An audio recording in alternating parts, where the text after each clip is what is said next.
The first time I heard about the thing in the woods, I was 8 years old, sitting cross-legged on the porch of my grandfather's cabin, watching him carve strange symbols into a piece of red cedar with a knife so worn it looked more like bone than metal. He didn't speak often, but when he did, it was slow and deliberate, like every word had to fight its way up from someplace deeper. That day, without even looking at me, he said, "Don't ever go past the third hill in the forest, boy.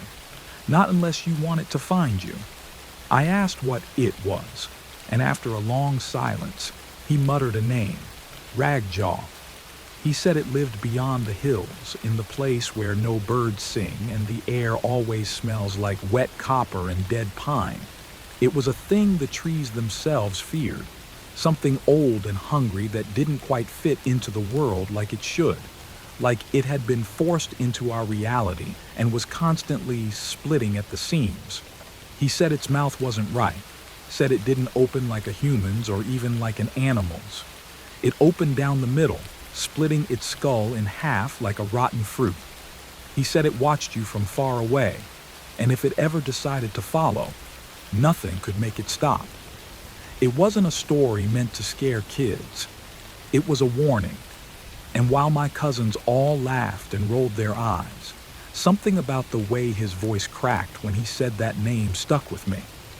Years passed, and I left Wexler County behind, moved to the city, got a job, lost a job, lived like most people do. But when Grandpa died last fall, I was the only one who came back to sort through his things. The cabin was still standing, but barely. The roof sagged in the middle like a broken spine. The wood was gray with rot, and the windows had all been covered from the inside with nailed-up plywood. I found his journal on the nightstand, half buried under old flannel and pine needles, filled with page after page of frenzied writing and frantic drawings, jagged black ink lines forming a shape that never looked quite the same twice. Sometimes it was tall and skeletal, with arms that scraped the ground. Other times it was hunched and spider-like, dragging a twisted mass of bones behind it. One sketch showed its mouth, horribly split, pulled open by black tendons that reached all the way down to its chest. The last entry just said, "It's at the tree line. I think it knows I'm alone." I tried to laugh it off. I tried to tell myself it was just a sad old man losing his grip on reality, but the next morning I found strange markings on the ground behind the shed, clawed impressions that looked like the tracks of a man crawling on his hands and knees, except they were spaced wrong, too wide, too precise. And they didn't lead to the forest, they led out of it. Still, I told myself it was raccoons, maybe bears, even though nothing ever came that close to the cabin before. I stayed one more night, mostly out of stubbornness, and that's when everything changed. Around 3 a.m., I woke up to a sound I couldn't place, like someone dragging a sack of meat across the roof. Slow, steady, wet.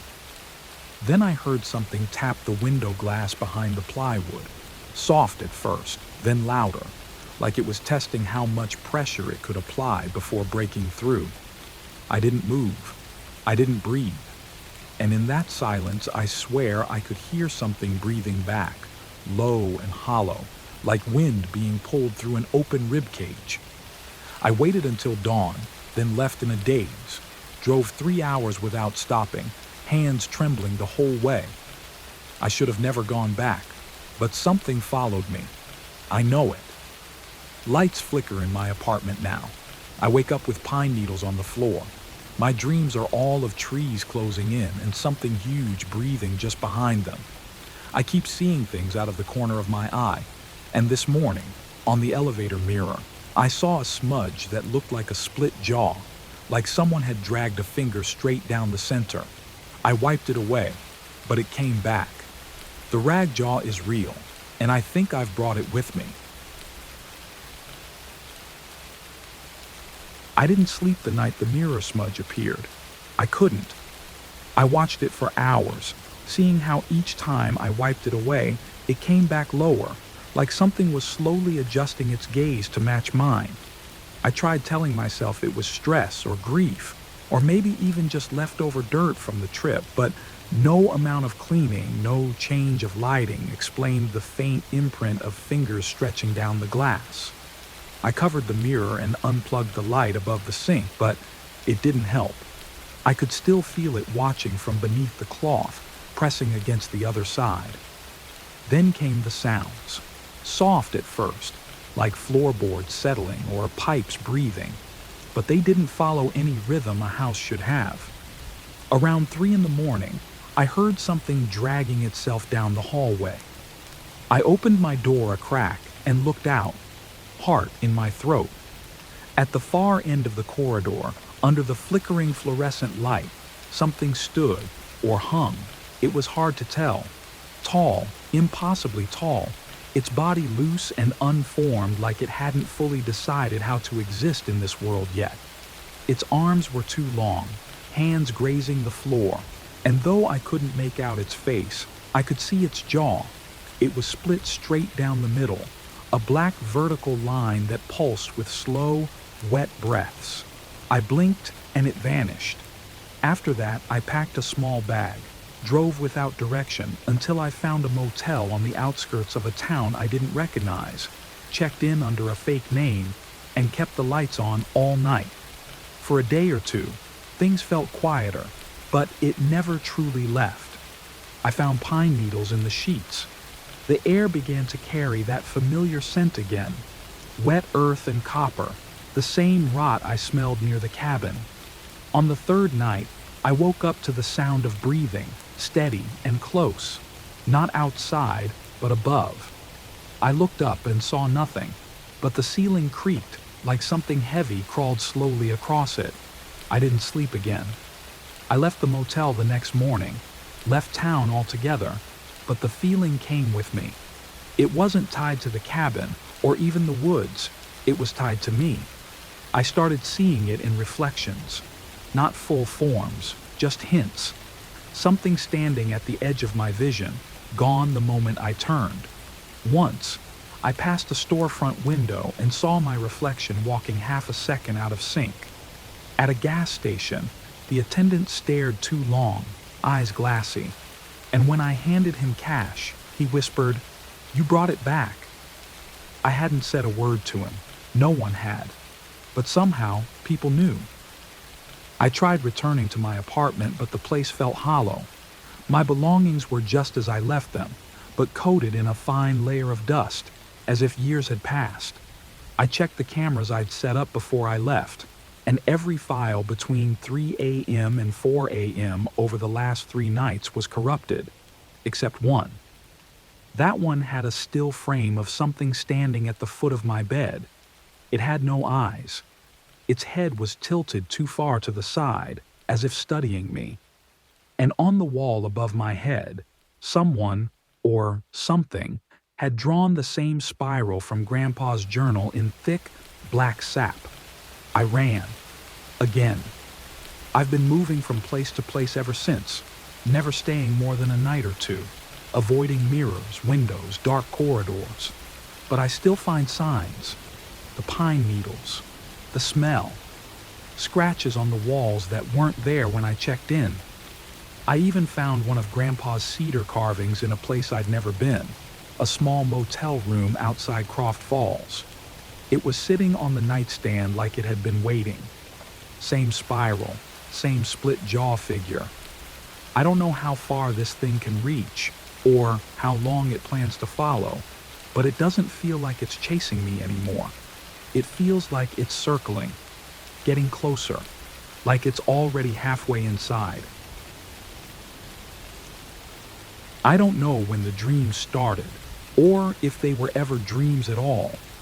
At first, they felt like ordinary nightmares, disjointed flashes of forest paths, distant howls and the smell of rot. But slowly they became more structured, more deliberate, like something was guiding them. In one, I stood in the forest clearing behind Grandpa's cabin, except the trees were wrong, too straight, too evenly spaced, like columns in a cathedral. The sky was the color of wet ash, and there were no stars. I could hear breathing behind me, slow and patient, and when I turned, I saw its outline, the ragjaw, standing just at the edge of the clearing, shrouded in shadow, unmoving, watching. I couldn't scream, couldn't speak, just watched as its head tilted slowly, mouth beginning to split. That's when I'd wake, gasping, drenched in sweat, the room stinking of pine and something deeper, something metallic. After a while, the line between dream and waking began to blur. I started hearing whispers during the day, always just beneath other sounds, like they were hiding behind noise. At first I thought they were part of the tinnitus I developed years ago after a factory accident, but these weren't random tones. They were words, just barely intelligible. You saw it. It remembers. It waits. I began recording my nights. I left a voice recorder on my pillow while I slept. On one of the first recordings, at precisely 3:13 a.m., there was a whisper that didn't match my voice, low and wet, like a throat filled with water. Let it in. I haven't listened to the rest. I still carry the recorder, but I can't bring myself to hear what else it captured. Mirrors are worse now. Not just unsettling, but hostile. I see things in them I shouldn't. Movement where there is none. Shapes that lean slightly out of sync with my own reflection. And one time, for a second too long, I watched my reflection smile while my real mouth remained shut. I covered every mirror, even blacked out the TV screen and turned off my phone when I wasn't using it. Anything that could reflect was a window now, and the ragjaw was always pressing against the other side. I don't think it needs to follow me anymore. I think it's already here. A few days ago, I met a man who claimed he'd seen it too. I found him in an online forum, deep in a thread buried by years of inactivity. He used the name Foxjaw, said he'd been living off the grid ever since it marked him. I drove 2 states over to find him. He lived in a shack built into a hillside, camouflaged with moss and broken fencing. When I got there, he barely opened the door more than a crack. He looked like he hadn't eaten in weeks, skin pulled tight over his skull, eyes twitching constantly toward the woods. "You brought it with you," he said before I even introduced myself. I told him about my dreams, about Grandpa, about the thing in the hallway, in the mirror, in the walls. He nodded slowly, then reached into a drawer and pulled out a map. It was hand-drawn, filled with erratic lines, spirals, and locations marked in red ink with cryptic names. The hollow tree, ash mouth, mouthless pond. At the center was a place labeled only throat. He said that's where it nests, where it pulls the ones it marks. He didn't say we could stop it. He said we could only close our end, whatever that meant. Before I could ask more, he shoved the map into my hands and slammed the door. Through the thin wood, I heard him crying, not loudly, but with the quiet sobs of someone who knows they've already lost. I followed the map. I didn't have a choice. The ragjaw was getting stronger, closer. The lights in whatever room I stayed in would flicker more violently. Doors that I locked would be open when I returned. Once, I came back to find every drawer in a rental home pulled out and filled with water, the floors lined with pine needles in a perfect spiral. I knew I was running out of time. The map led me to a stretch of forest in a forgotten patch of northern country, untouched roads lined with trees so tall they seemed to bend toward each other like conspirators. The deeper I drove, the less the GPS responded. By the time I reached the trailhead marked throat, my phone wouldn't turn on. My compass spun endlessly, and the sky had dimmed into a gray smear that gave no sense of time.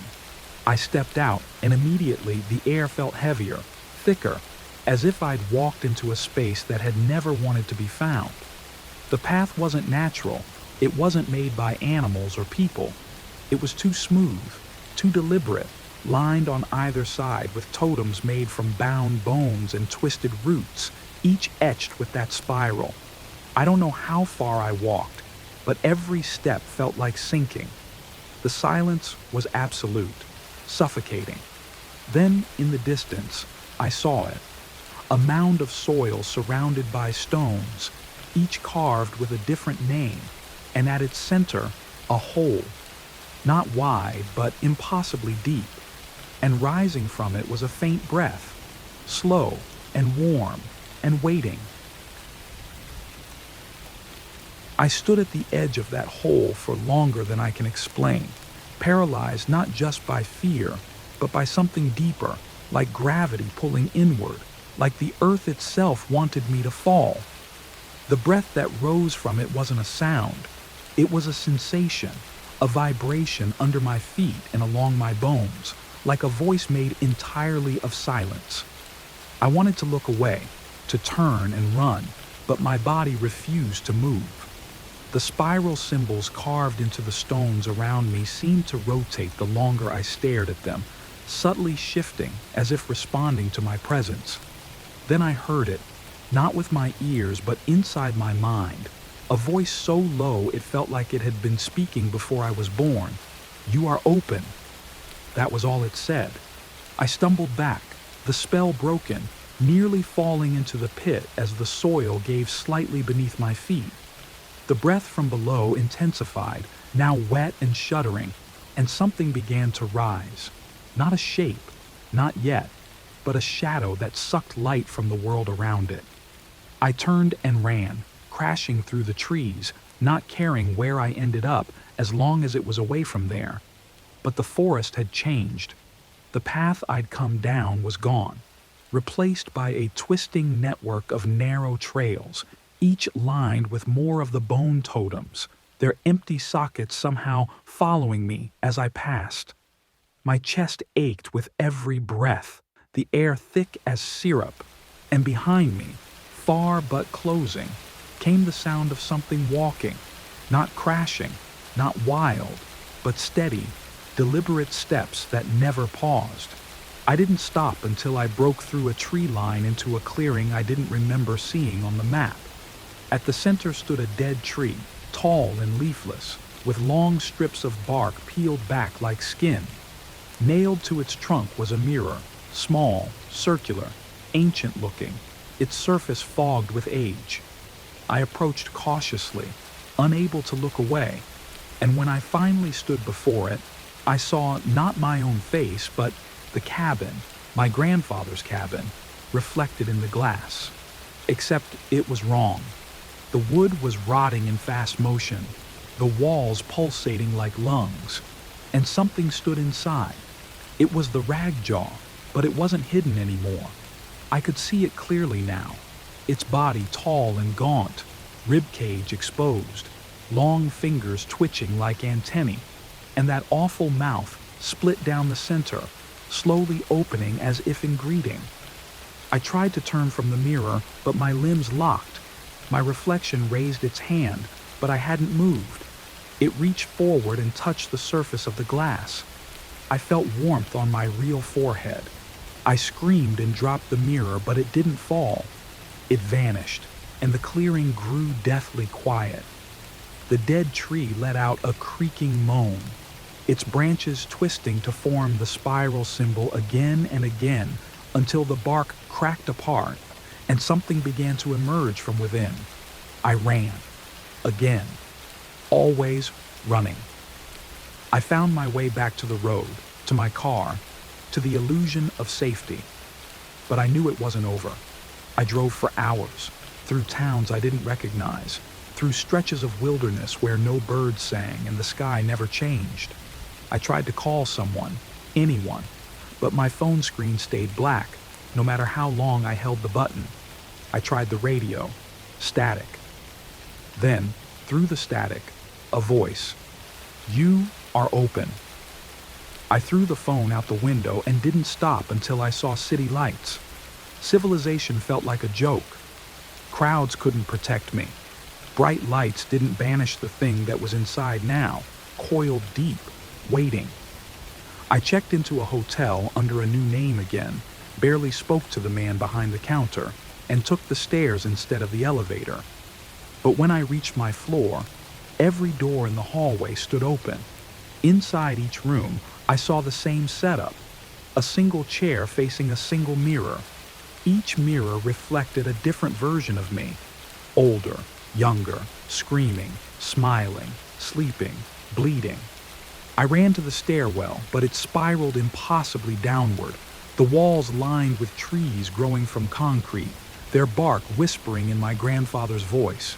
"You saw it. You let it know you." I woke up on the floor of my room, unsure how I got back. My hands were stained with soil, my shoes soaked, and a single pine needle rested on my chest. I think the ragjaw doesn't want to kill me. Not yet.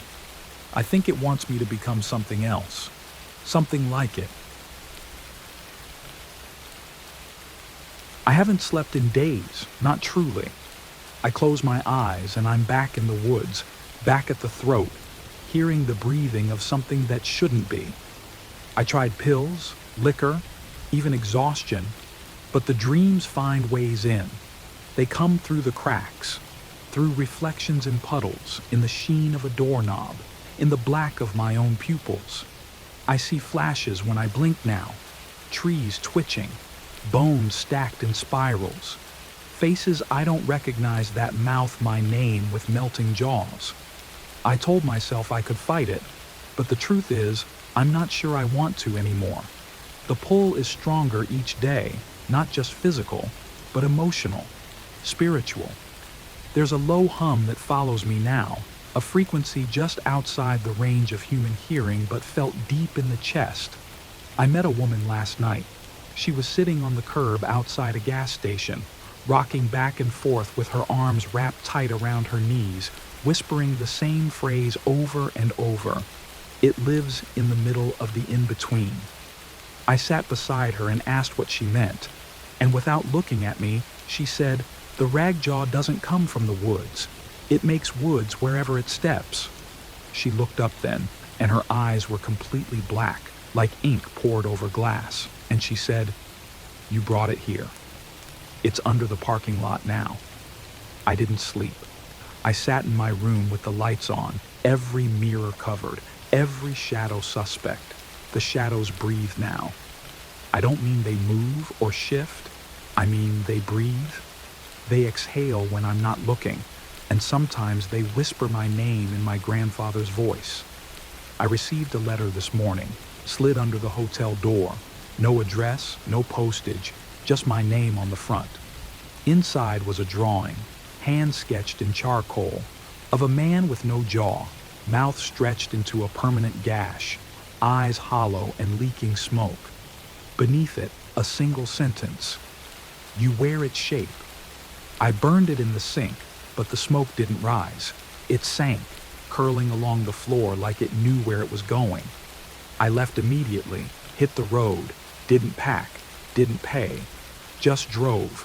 I told myself I was going to find the throat again, to finish it, to end whatever was happening to me, but I know better. I'm not looking for closure. I'm going back because it wants me to, and I think part of me wants to go. I drove until the trees got taller again, until the roads turned to gravel, until the silence swallowed the engine noise. Then I walked. I followed trails that weren't there until I needed them. The forest felt different this time, not like a place, but like an organism. The trees leaned toward me. The wind spoke in sighs. I passed one of the bone totems I saw before, but now it had my name carved into its forehead. A second one had my grandfather's. The third had nothing, just a spiral carved deeper than any I'd seen, still wet, as if freshly etched by something with claws. I came to a pond I didn't remember from the map. Its surface was perfectly still, like black glass, and I saw my reflection clearly, except it blinked before I did. I leaned closer, and it smiled. Not a grin, not a smirk. A slow, reverent expression of understanding, as if to say, "You're almost home." I turned to walk away, but something in the water reached up. Not a hand, not even a limb, just a sensation, a grip without form. and I fell forward. But I didn't fall in. I fell through. I landed not with a splash, but on cold soil, the scent of pine needles overwhelming, the sky above painted with spirals made from stars. Around me, the forest moved, not the wind, trees walking, shifting, changing places when I looked away. I realized then I wasn't in a forest at all. I was inside something. A throat, maybe. The throat. I walked, but distance made no sense. Every step stretched time. Sometimes the sun was up, sometimes the moon, but the sky never changed color. I found a shack, much like the one Foxjaw lived in, and inside were photographs pinned to the walls, pictures of people mid-scream, mid-breath, their mouths held open impossibly wide. At the center of the room was a chair facing a mirror. I sat. I didn't know why, just that it felt expected. My reflection showed me standing in the same room, but behind it was the ragjaw, closer than ever. Its mouth hung open like a wound, and its body was larger now, the skin peeled back in places to reveal spiraling ribs, a chasm for a chest, no heart. I couldn't move. The mirror started to fog, not from heat, but from breath, its breath. The room grew dark, and all I could hear was a whisper that came from everywhere and nowhere at once. Not pray, not profit, part. The mirror cracked, and I smiled. I don't remember standing up from the chair, but suddenly I was outside again. No door behind me, no shack, just woods as far as the eye could see. But not the same woods. These trees bled from the knots. The sky above was black, but not night, more like something had draped a sheet of soot over the world. No wind, no birds, no bugs, only the rhythmic, slow inhaling and exhaling of the forest. It breathed with me. My footsteps no longer made sound. I checked my phone out of habit, and the screen lit up with a spiral that pulsed in sync with my heartbeat. My name flashed once, and then it turned off, too hot to hold. I dropped it, and the ground swallowed it like water. I kept walking, drawn deeper, always deeper, and came upon a structure, part ruin, part altar, built from smooth stones in perfect spirals, each carved with symbols I somehow understood now. They weren't language. They were memory. My grandfather's last day. My own birth. A rabbit I buried when I was 7.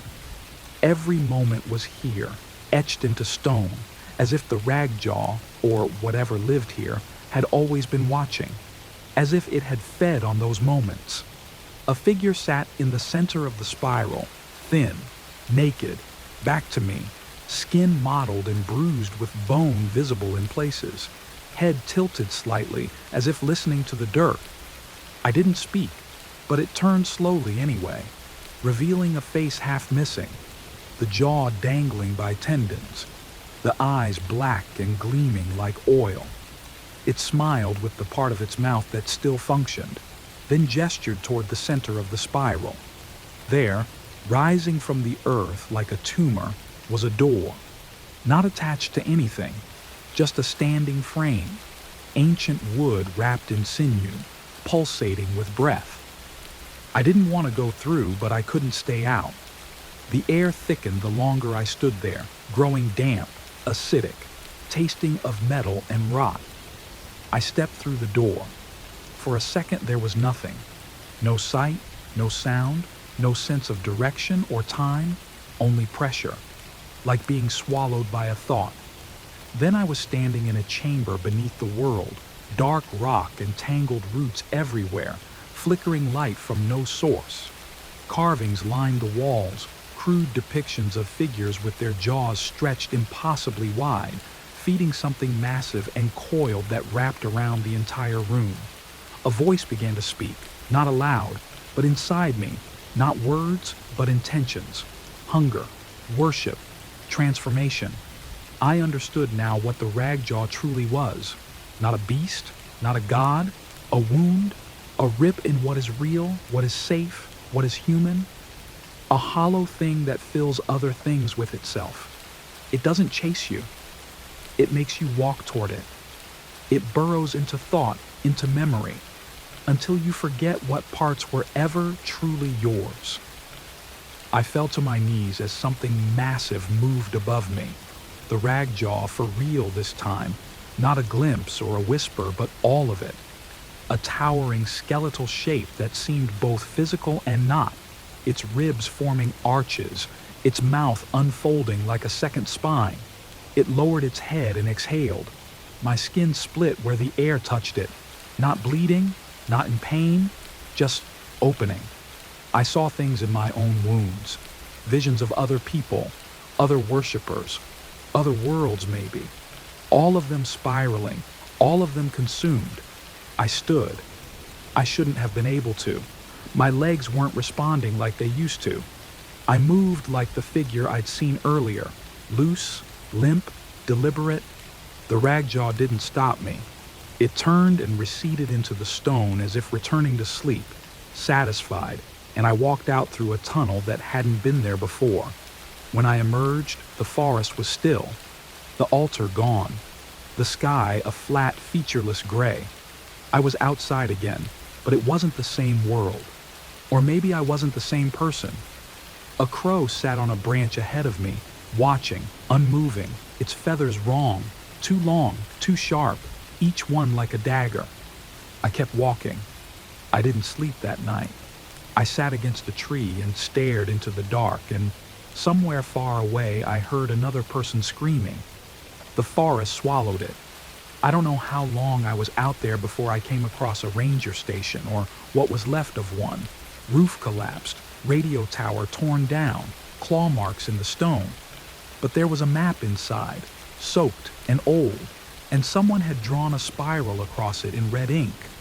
At the center was a single word: home. That's where I'm going next. I know what it wants now. It's not just looking for followers. It's building something. It needs us to shape it, to carry it. And I think I'm almost done changing. I followed the red spiral across the rotting map, tracing paths that didn't exist and yet lay directly beneath my feet. Time slipped off me like skin in boiling water. Sometimes it was day, sometimes night, but the light came from the wrong angles, casting no shadows or too many. Birds called with voices I recognized, my mother's cough, my childhood laughter, the sound of my own teeth grinding in sleep. The trail narrowed until there was no longer a trail, only intent, and that was enough. It guided me like a leash of thought, tugging deeper into the husk of the forest. The trees grew impossibly tall here, their trunks etched with names I'd never heard, but each one stung with recognition, like I should have known them once. Then came the clearing, vast and wrong, shaped like a gaping mouth torn into the world, ringed with crooked stone teeth. At its center stood a tower, not built, but grown, a spiral of fused wood, bone, sinew, and steel. It pulsed gently, rhythmically, like a living thing dreaming of terrible things. I knew somehow that this was the nest, the heart, the place where all the swallowed things were digested. I stepped inside without resistance. The walls shivered as I passed. There were no stairs, just a slow incline winding upward, narrowing with every step. Along the walls, embedded in flesh-like growths, were fragments of mirrors, all showing versions of me. Older, younger, broken, smiling, screaming, each one mouthing something silently. Thank you. I reached the summit and found a room with no windows, lit only by a spiraling hole in the ceiling that spun even as I stood still. Floating in the center was a shape, a shifting mass of bone and light, not yet a face, not yet a god, the Ragjaw's true self. It wasn't awake yet, or maybe it was dreaming me into being. Around it circled memories like satellites, moments I had long forgotten or tried to, orbiting the core of whatever I had become. Then it spoke, not aloud, not inside, but through. through the bones of the tower, the meat of the world, the memories I no longer owned. We have worn you well, it said. You were soft. You took shape. I fell to my knees, not in worship, but in surrender. I understood now. The Ragjaw doesn't destroy. It replaces. It hollows you out and fills you with itself, piece by piece, until all that's left of you is a scaffolding for its echo. It was not a creature to be defeated because it was not one thing. It was all things given up. Regret, grief, guilt. It fed on the rot of the soul, and I had carried so much. The tower began to collapse inward, not with noise, but with silence. So total it rang in my teeth. I braced for death, but there was no end. I woke in a hospital 3 days later, clothes shredded, skin bruised and cold, mouth locked open. They said I was found wandering near a highway, dehydrated and mumbling about spirals and breathing trees. I didn't tell them anything. What would I say? That I'd walked through the throat of a memory-eating god? That I'd been worn like a suit by something that didn't understand death but craved the shape of it? I kept my silence. I smiled when they asked if I remembered. I nodded when they told me I was safe now. But I wasn't. Not really. I still hear it at night, low, slow, like a second heartbeat under the mattress. The shadows still breathe. Sometimes, when I catch my reflection in windows or in a spoon or the dark gloss of my coffee, it smiles just a little too early. And I know it's still in me, watching, waiting, hollowing. A few days ago, a letter arrived at my door. No stamp, no return address. Inside was a photograph of the forest clearing, the tower still standing, still spiraling, but now a figure stood at the top. Me, but not me. A version still climbing, still becoming.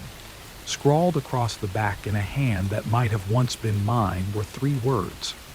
It's your turn. I've packed a bag. I know where the clearing is now. It's behind all things, beneath the skin of the world. All I have to do is listen. The Ragjaw calls with the voice of everyone I've ever loved, and I've finally learned how to answer.